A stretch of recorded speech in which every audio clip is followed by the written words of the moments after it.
Don't be this guy.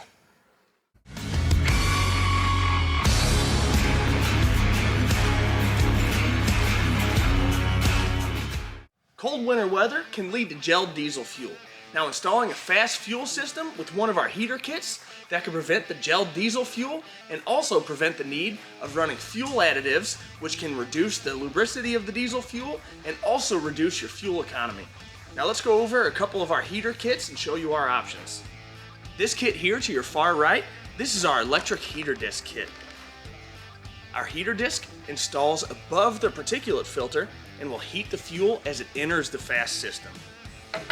The electric heater disc is designed to power on when the fuel drops to 34 degrees Fahrenheit and power off when the fuel reaches 72 degrees Fahrenheit.